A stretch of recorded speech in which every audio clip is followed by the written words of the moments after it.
Hello, and today we are going to revisit this idea about electron configurations. So I know we just learned how to do this in our last unit, but today we are applying the electron configurations to bonding. So we're just going to take it a little bit deeper, but you already know this, you're already familiar with this, so that should be nice. First of all, if you'll recall, these elements right here, the noble gases, remember how they are stable. They have a full octet, which means they have a complete 8 electrons in their outermost shell. So, for example, neon, if we look at the electron configuration and the orbitals here, we can see it has 8 electrons in its outermost shell in its second shell, and here the third principal quantum number contains 8 electrons here, and the fourth, the outermost shell here, contains 8 electrons. That's krypton, and these all happen to be noble gases. And you'll remember noble gases are extremely stable and happy, and they are very inert. They do not like to react with the other elements in the periodic table. They do not want to gain electrons. They do not want to lose electrons. They just want to keep their happy little octet intact.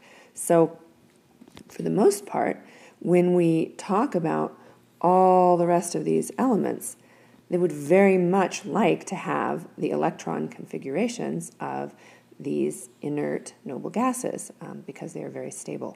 Now, one point to note, here you'll probably see I wrote Duet Rule. And that Duet Rule is for the sole benefit of helium, who does not have 8 electrons, but it is an inert noble gas. It only has 2 electrons. And so by satisfying that first orbital with satisfying and putting 2 electrons in that s orbital there, helium also achieves the special status of being very stable and very inert with its Duet Rule. So those are... that's just an important thing to note. So our next question, how do we write electron configurations for ions? And that's a great question because you're going to encounter a lot of ions.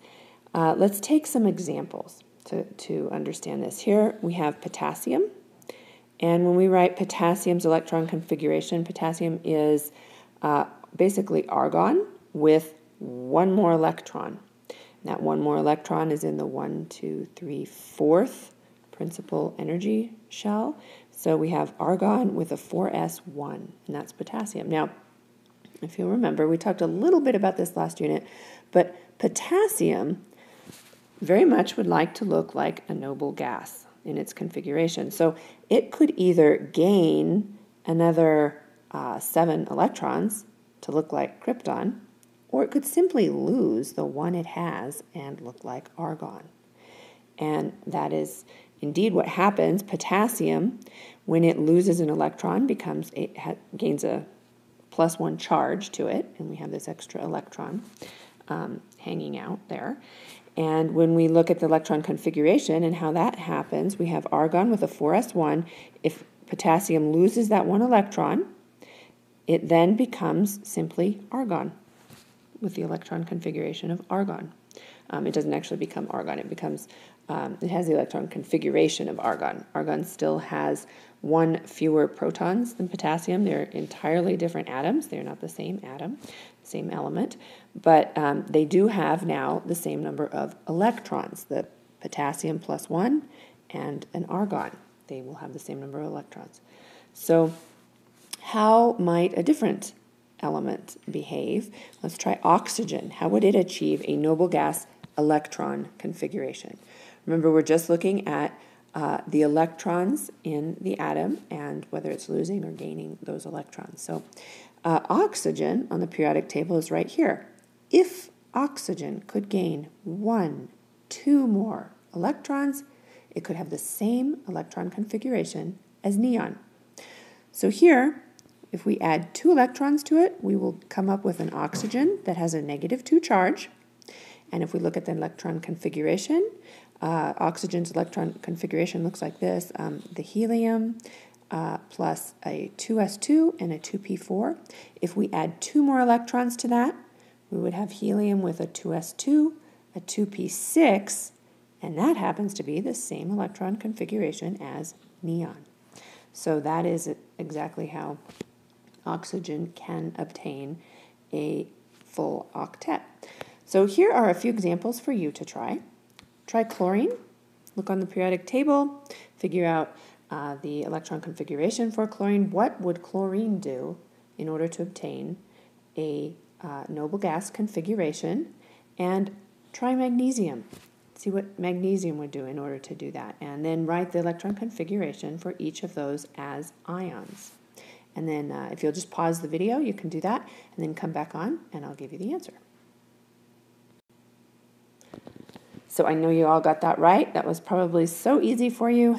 Chlorine becomes chlorine minus 1. It likes to gain an electron so that, as we see in the periodic table, it can have the same electron configuration as argon. Magnesium, on the other hand, is a metal. It's going to want to lose 2 electrons. Here we have magnesium. If it loses 2 electrons, then it will gain the same electron configuration as neon. One final question. Based on their electron configurations, how would magnesium and chlorine combine? How would they bond? What would happen there? And we've already explained how magnesium becomes an ion and achieves a stable octet, and how chlorine does. So if chlorine only wants to gain 1 electron, but magnesium would like to lose 2, they would combine in a way such that we'd have a magnesium atom and 2 chlorine atoms. That would satisfy both of the chlorine atoms. It would satisfy the magnesium atom. They would all be able to achieve stable octets, and they would form magnesium chloride, 1 magnesium with 2 chlorine atoms.